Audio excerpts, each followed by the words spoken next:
Hi, everybody. My name is Dane Sanders, and I want to welcome you to the first of its kind, to my knowledge, a pre-TEDx participated with. But Sid, without further ado, I just want to welcome you to the show.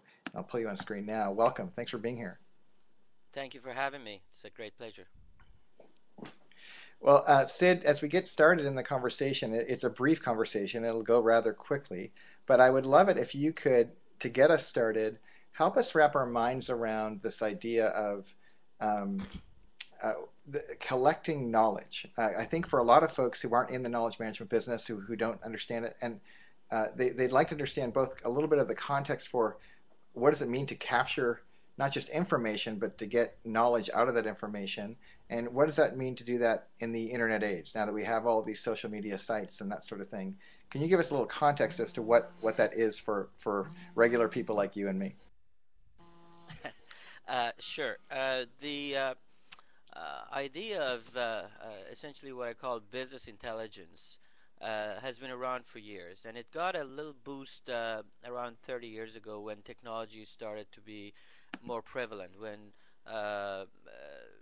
various computers could talk to each other, they could connect, where you could really track quantitative data across the globe when transactions were happening.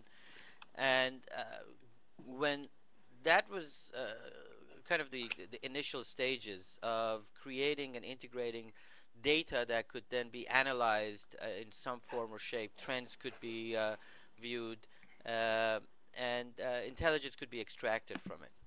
Uh, so mass opinion business intelligence is essentially taking unstructured data, unstructured conversations on qualitative side, and being able to extract the value out of it so that now you can make continuous data out of it and put it on top of other intelligence, which adds to the value. So, well, here's a quick question that came from Edward.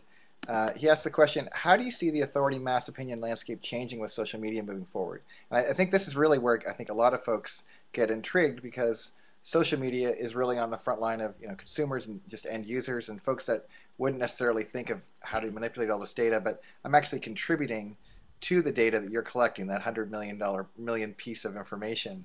How has that shifted things as this kind of knowledge management and wisdom management has progressed as an industry? Well, I'm told not to let the cat out of the bag, so that would be one of the things that I'll talk What about. drew you into wanting to participate with the TEDx event? What intrigued you? Well, obviously, TED has a phenomenal reputation in being able to participate in the whole innovation community, and picking up trends and bringing out all sorts of various dimensions and thoughts to the table for exposure and discussion. And I'm flattered that I was asked Are to there participate. people on the speaker roster, assuming you've had a chance to take a look at it, who you are interested in hearing from as well? Is there anyone that comes to mind?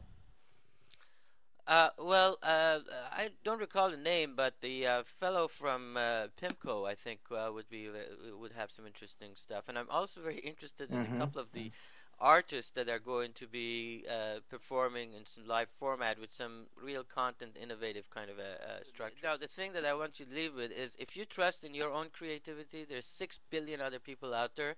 Trust in theirs and their opinion as well. Hmm. Hmm. Fascinating.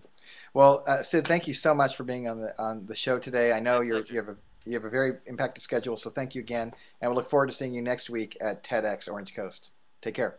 My pleasure. Look forward to meeting you as well. Thank you very much.